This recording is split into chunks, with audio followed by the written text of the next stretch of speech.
The Tilehurst End Podcast. By Reading fans, for Reading fans.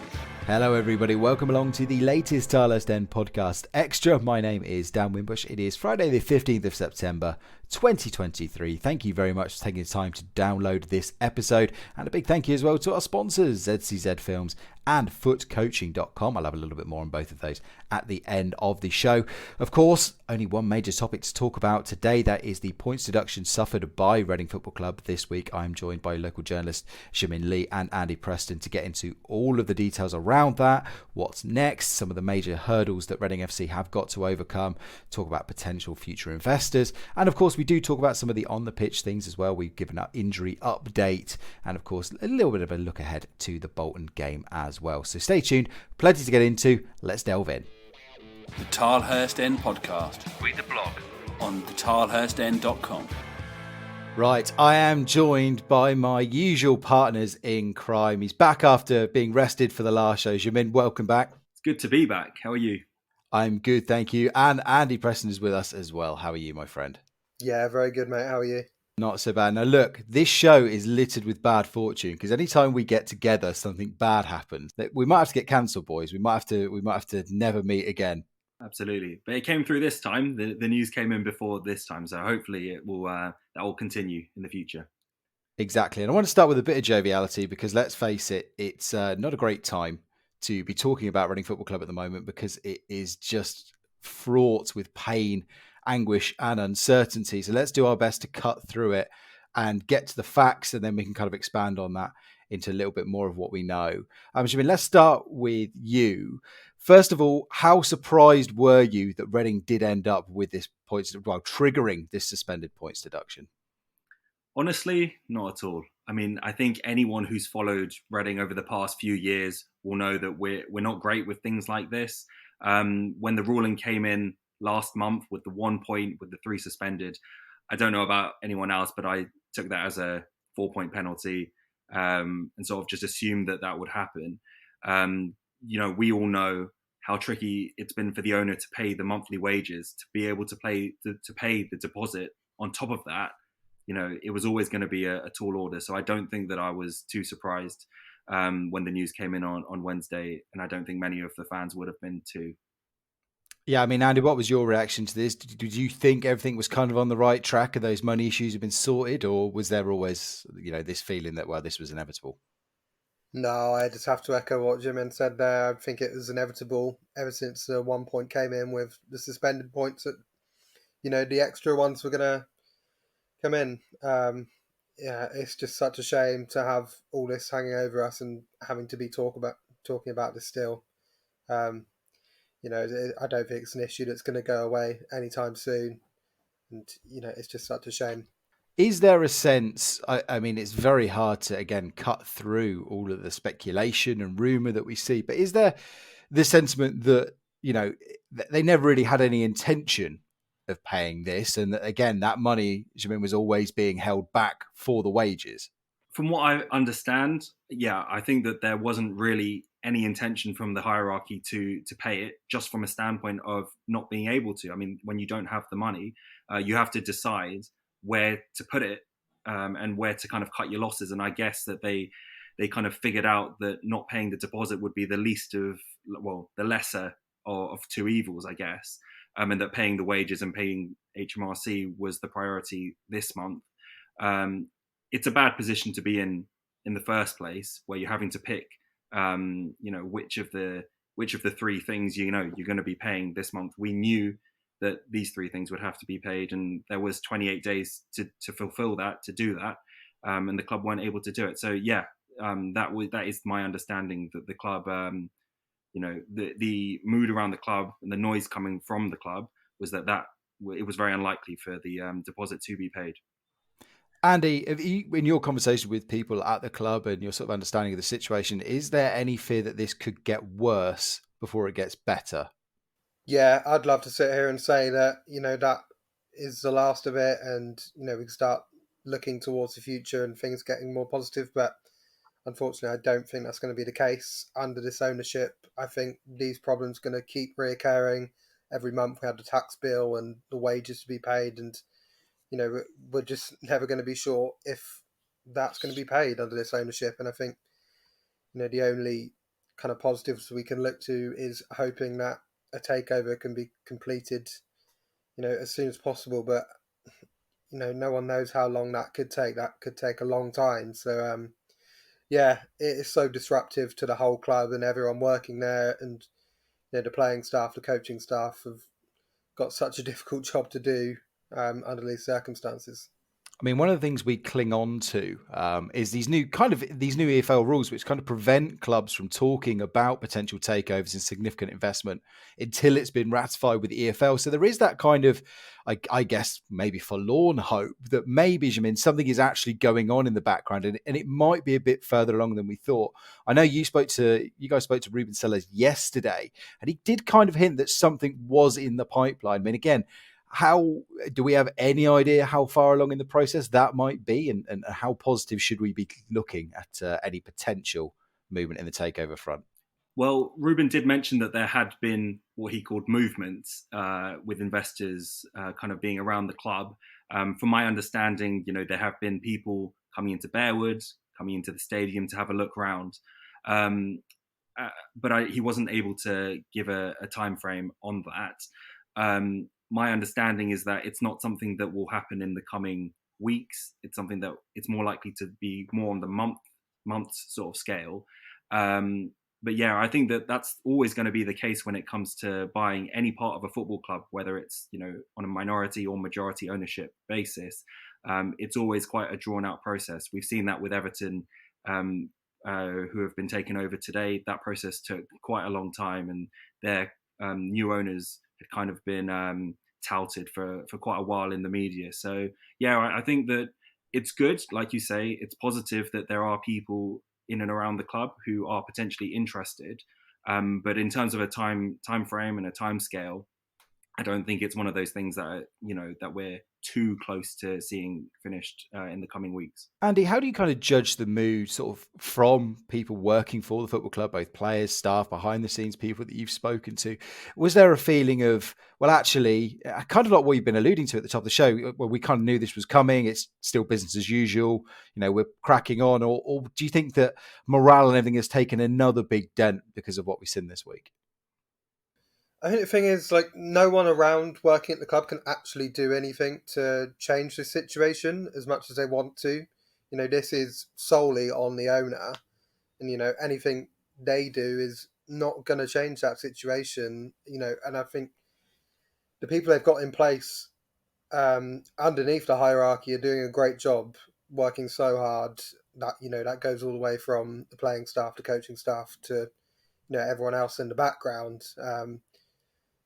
Obviously they can't come out and speak out against the owner, but I'm sure most people are just fed up with this situation and wanting it to change. And for the moment, we can only focus on what's going on the pitch and try and hope that there's some positives there. I mean, Sharon, what are kind of the next sort of real road marks to be looking out for as Reading fans? Again, I kind of touched on, is it going to get worse before it gets better? Are there major hurdles the club still need to get through? And, people, the word administration has been talked about. We've heard about winding up petitions potentially in the future, further points deductions, fines. I mean, realistically, what kind of hurdles are coming up for Reading? I think in the short term, next week we've got the tax that needs to be paid to HMRC, the tax bill, and then the week after that we've got the wage bill that needs to be paid, of course. You'd like to think the club will be able to cover those two. If they're not, then obviously, if the HMRC bill isn't paid, then we've got the possibility of a winding up petition. If the wages aren't paid, then it's points. Well, I'd imagine that it would be a further 3 points as well. Depending on how late the payments are, or if they're not paid, or if they're a certain proportion of the wages are paid. It depends. It really depends on what happens there. But in terms of the kind of short-term milestones, I guess, those are the two nearest ones. But as Andy alluded to, it's very much a kind of month-by-month rolling basis. Are we going to be able to pay the wages? And it's just going to be the same thing until we are able to bring in new owners. I don't imagine that situation will change anytime soon. Andy, what was the mood of Ruben Sayers like in that news conference that he held yesterday? Did you get, was there a sense of defiance again? Was there a bit of a sense of, could you see? I mean, just overall, what was that mood like? What was his mood like? Yeah, I think the whole time he's been here and conducted himself has been really admirable. He's working under such a difficult situation. Obviously he knew that coming into the job. Maybe hoped that it wouldn't be quite as bad as it is. But yeah, I think he has been defiant, and I think he's made a lot of changes in terms of on the pitch. He's made some really positive changes. Him and Mark Bowen with the playing squad compared to what it was last season. I think at the moment he's doing all that he can. Yeah, I'm sure. Behind the scenes, he's just as pissed off as everyone else is at this situation. Yeah, I think from his standpoint, he just wants to focus as much as he possibly can on things on the pitch, as difficult as that is to do. I mean, we've also seen over the past year, I mean, we're no strangers to this position as Reading fans now. We've seen points deductions in 2 previous seasons. And on both of those occasions, after points deductions, form did drop off. Are you concerned that already this is a group of players that are already just going to be thinking, oh, great, we're just looking over our shoulder. What's the point? Am I going to get paid? Do you think this will actually have a tangible effect on that squad? Or do you think they'll be able to sort of put it on the back burner? It's a really tricky question to answer because this squad is so different from the previous squads that we've had just in terms of their age. You'd imagine that being young, you might have that enthusiasm to try and bounce back as compared to someone who's maybe a bit more kind of storied and has had a bit more experience. But at the same time, it will take a toll. I mean, you mentioned it there. Not being sure about wages being paid is one thing, but also just seeing points that you're collecting through hard-fought wins being taken away must be so demoralizing. I can imagine in kind of our line of work, just imagine writing a whole bunch of articles and then them getting taken away from you. It's kind of demoralizing in itself. So yeah, it's a really tricky one to kind of predict. All I know, and I'm going to echo what Andy said, is that Ruben Sellers has been as good as gold kind of since he's come in. He's taken everything in his stride, and he's not really used the points deductions as an excuse as such. He's acknowledged them. And obviously they are going to play a part in our kind of season this year, but, he's not blamed it for losses. After losses, he's, strictly been talking about football, which I think is always a positive. So yeah, I think that it's a really good question. You're right. In previous years, we've not responded very well to them.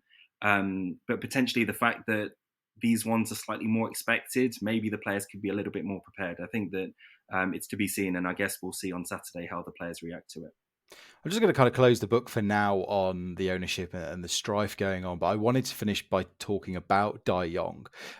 We've had galvanising calls from various sections of the fan base saying, we need to protest, we need to do this, do that, the other. Is this at the stage now, and Andy, I'll start with you, do you think that this is a case of fans can influence what De Jong is doing, or has he got to the point where he's just looking to get out, he's disinterested?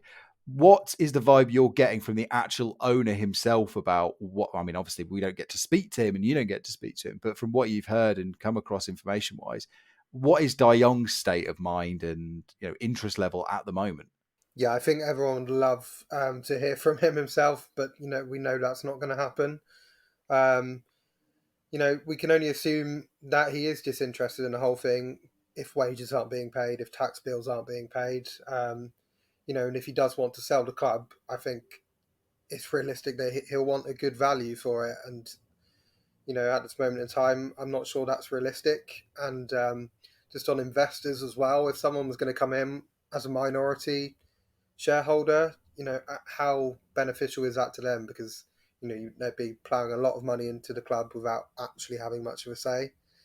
So yeah, I think the only crumb of hope really is that De Jong will sell at some point. We've got to try and be optimistic, I guess. But I'm not sure it's going to be a smooth process.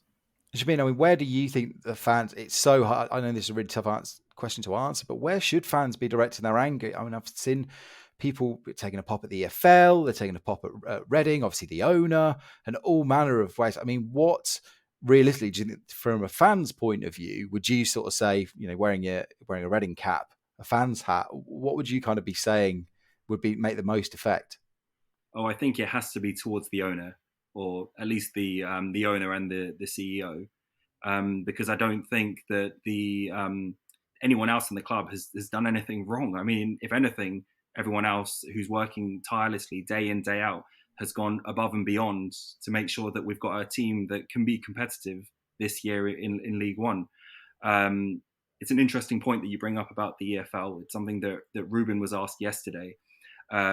He mentioned how demoralising the points deductions were, but what he did say was that he's not really sure how else the EFL can punish a club if not through points. So yeah, it's a really tricky one, but I think that the vast majority of anger from the fans, and I know that I feel the same way, has to be directed towards the very top. And you mentioned De Jong there, and yes, absolutely, as the owner, he's got to take the vast majority of the flack.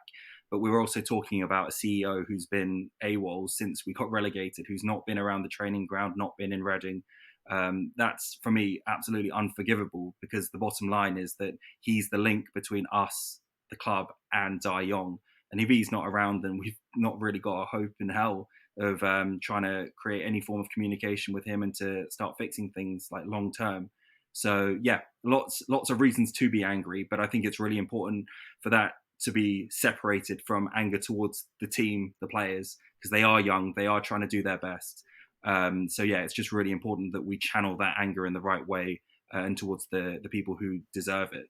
I think it's important to note some of the anger as well towards the EFL, because they are culpable in some of this, because obviously they ratified De Jong buying the club in the first place, so they do have to take some responsibility for this as well. Yeah, look, hopefully enough reform could be made. Obviously, there's a new football regulator that the government are trying to put through as well, can protect clubs from falling into this situation in the future. But I guess, I had the Deed Strateger for the EFL from Sky Sports on this show a couple of weeks ago, Simeon Gollum, and he was sort of pointing out that the EFL are just a league organizer. They don't have direct control over these clubs. It's not like they can just, like maybe MLS can do and certain American sports, where they can just take a franchise away and just say, no, we're going to do something with it. We're going to kick you out. His point was that clubs have to be allowed to fail, and if Reading are being run badly, it sucks for Reading fans, but we can't be propped up at the expense of well-run clubs below us, clubs outside the EFL who are doing everything right. It's so look, it's a really tricky situation for all concerned. And I was just going to say, just from a PSA to everybody out there, I can understand the anger, I can understand the frustration, and that fans will be keen to show that frustration. But for all of you individually, just please try and keep on the right side of the laws and the stadium regulations. The last thing you want to do is end up with a stadium ban or a banning order for doing something because you love the football club. Look, the Self Before We Die movement and things like that are working hard to put pressure on, and everybody's trying to put the pressure on. But I'll just say to individuals out there, just really think long and hard before doing anything rash, because as I said, the last thing you want to do is end up in potentially life-changing trouble because of something that's unfortunately out of our control. But look, we'll move on from that. Let's get back to on the pitch matters, because that's far more fun to talk about. Jermaine, where are we on the injury front? We've had this 2-week international break now. Are we going to see many fresh faces and returning faces back for this game with Bolton tomorrow? So I'll start with the good news. Tyler Binden's back after his concussion before the international break. So there's a potential start for him there. I know that him and Nelson Abbey had developed a bit of a strong partnership before he got injured. So that could be rekindled. The list of injuries is there are a few. So if I miss anyone out, Andy, feel free to step in. I think Nesta Guinness-Walker is out for 10 days. Sam Smith's got another couple of weeks left. He is close, though. Lewis Wing might miss out on Saturday. That one's a bit of a 50-50. Mamadi Kamara needs 3 to 4 weeks to get back from a hamstring injury. And Ovi is Ovi, so he's still AWOL at the moment. So there's still a way to go before he comes back. It's apparently the same injury that he's just aggravated again. Yeah, Andy, it's Ovie Ejaria that is the name that, again, unfortunately, is being talked about by Reading fans. It's just such an unfortunate situation for all parties because we all know the kind of damage he can do on his day. But is there this sense that it's just not going to happen for him? Yeah, I think so. It seems like this injury has been going on for months and months and months. The last time I saw him, I think it was November of last year. So, it's kind of just getting ridiculous at this point. I don't want to speculate on anything, but, um, it seems like there must be a bigger issue other than the injury. Yeah, and it's a shame because, like you say, on his day, he's a fantastic player, and at this level, he could cause some serious damage. And he's a player that Reading could really use right now. But it's just another situation where you've got a player on fairly big wages who's not contributing. Jimin, anything you want to add on Mr. Ejaria? Yeah, I guess my question would be, there's no doubt that he's a talented player, but would he fit into a Ruben Sellers team? I mean, it's such a high octane way of playing. It's a really intense way of playing. I'm not sure if that really kind of fits in with the way that Ovi plays. There's no doubt, like I said, he's technically very, very gifted. He has a lot to offer a football team, but whether or not he would fit into a Ruben Sellers football team is to be seen, and I'm not sure that he would. Yeah, I think that's interesting. You've got those two wide 10 positions. I guess he would slot into the left somewhere, but like you say, if he could carry out the high intensity pressing, I'm not sure because that's never been something we've seen in his game before. So, yeah, whether he's even a Ruben Sellers type player is an interesting point. Well, especially after the limited amount of football he's had. I mean, we've seen, unfortunate examples in Reading past, players like Jem Karachan, who all action dynamo before his injuries, and they just slowed him down to the point where he just wasn't able to contribute to Reading anymore. Mikel Leisurewood as well. And so I'm hoping, look, as a human being, it's his profession, it's his livelihood. He's hoping that whatever is impacting him, whatever's keeping him out of the game can be remedied and he contributes, especially for Reading, because as I said, if he gets back anywhere near, the kind of player that we saw take apart, a championship winning Fulham defence not so long ago, we'll be in for a real treat, but look, we'll just have to keep an eye on that one. Just before we finish off as well, of course, we did have the transfer window ended. I know, Andy, you joined myself and James for our little preview show, and I think we got pretty much everything right that we talked about, which was nice. Nailing the sort of predictions and the targets we were going for. We saw Don Ballard arrive as the sort of big main hope. We didn't see him in that Cambridge game because of the international break, but is there a sense of optimism that, do you think we'll see him tomorrow? Yeah, I think there's definitely a good chance. I think at the very least he'll be in the matchday squad. And I asked Ruben about him yesterday, and he seemed full of promise about him. He gave him his debut in the Premier League for Southampton last year, and seems to think he's ready to make the step up to senior football. He's made a big impact in the youth leagues and just scored loads and loads of goals, and has been a star for England under-19s too. So, yeah, that's a promising one. So it'd be interesting to see how he fits in there. Hopefully, can complement someone like Calvin E up top. So that could be one to keep an eye on for tomorrow. Yeah, we're saying as well, of course, Sayers was asked, can you bring in any other free agents? And apparently, no, we are at our budgets. So this is the group we have now. But Jimin, do you expect to see anything majorly different as we go into this sort of second major chunk of the season based on, the first 5 or 6 weeks? Do you think Ruben Sellers is going to change anything major? It's a really interesting point. I think that the beginning of the season, we've sort of seen two different 11 sort of feature, the slightly older group and then the slightly younger group. I think as we go forward, that will sort of turn into more of a hybrid of the two, and Ruben will find that 11 that he really likes and the 11 that he goes with. We're in the Papa John's Trophy, so then there might be opportunities for other players to feature in that. But I think hopefully my feeling will be that there'll be a little bit more stability with the team that he picks week in, week out, that he'll give sort of the same players more game time and time to kind of gel and things like that. So I think it's a really exciting time to see, really young players playing alongside players who have maybe had a little bit more experience at this level as well. Yeah, Andy, we talked, about on the day we recorded that transfer show that Andy Carroll departing for Amiens, and we know that Nesta Guinness-Walker is injured. The other name from that kind of trio that was potentially on the way out was Tom Holmes. Now, we saw him feature for the under-21s in this past week. Is there the feeling now that he's going to be reintegrated? Was Ruben keen to talk about him at all this week? Yeah, he was mentioned. To be honest, I can't see it being a case of him being reintegrated straight away, like he's going to come back into the starting 11 or even make the squad, to be honest. He reiterated the point that he was in desperate need of match fitness and needing minutes and got that for the 21s on Monday. I can't see that being something that's resolved really quickly where he comes straight back in. But, it's a really long season with plenty of games, so I'm sure he'll be utilised at some point. Jamin, would you be bringing Tom Holmes back into your matchday squad tomorrow, if fitness depending? I think that there are sort of two things. Number one, I think that Tyler Bindon, Harley Dean, Nelson Abbey have done a really good job at the heart of the defence so far. So it'd be difficult to see him coming in for any one of those three. The other thing is that Ruben's gone out of his way to say that what he expects from his centre-backs is to cover a lot of ground during the games, to cover big spaces. Whether Tom Holmes is the type of defender to do that, I'm not so sure. There's going to be a lot of scar tissue with Tom Holmes, given how many goals he's been kind of involved with conceding over the past few seasons.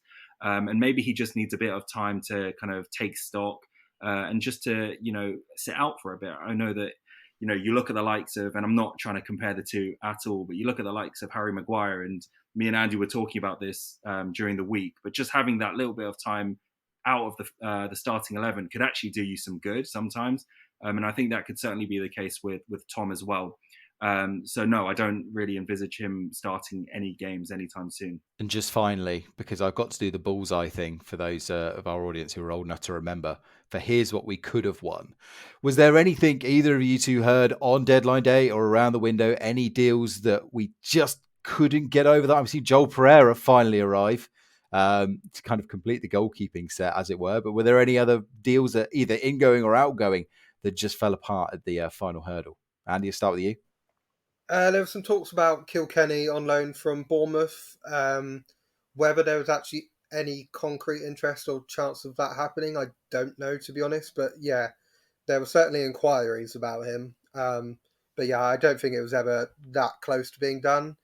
So I don't think so. I think the club can be fairly satisfied with what they got done. I think everyone was hoping to get in another striker and a left back, and that's what they got done. So, and there's no more chance of free agents coming in at the moment. So this is the squad we've got. Yeah, do you mean any shoulda, woulda, couldas? I think it was just Kilkenny that I heard, but I think given the fact that we were so close to our budget limit, I think once Moller and Ballard, came in on deadline day, I think that was pretty much us done anyway. Well, look, this is the group we've got to go through. Fingers crossed that some of those injuries return, and also fingers crossed that I can get the two of you two to return, and we're not actually talking about some bad news next time. Fingers crossed. No, that would be great.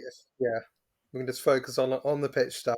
It'd be a miracle. Oh yeah, fingers crossed. I mean, look, as a Reading fan who was at that 1995 playoff final, I am forever scarred by Bolton Wanderers. So any excuse to beat them, even 28 years on, will be met with glee by me. Before I let you go, Jamin, starting with you, where can people find your fine work? So I'm at JML Journo on most social media platforms. And Andy? At Andy Preston 96 on Twitter, or X now, and at Reading Today and Woking Today.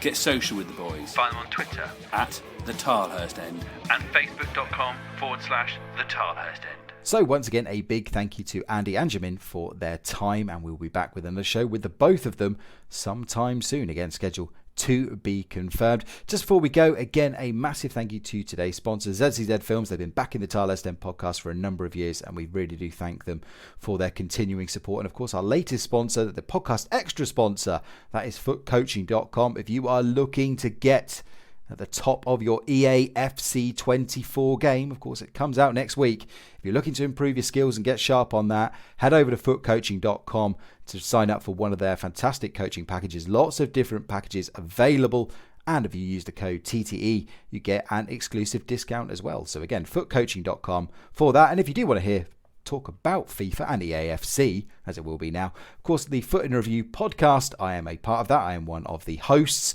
Check that out on all of your podcast platforms. Add it to, your playlist after this very Tilehurst End podcast. Speaking of which, of course, Ben and Ross will be back. They've been doing fantastic work. They did a full Bolton preview and their thoughts just before the points deduction earlier this week, but still a very relevant show. So I do encourage you to go and check that out. And of course, the tilehurstend.com for all of the latest match reports, ratings, analysis, your one-stop shop for all of that.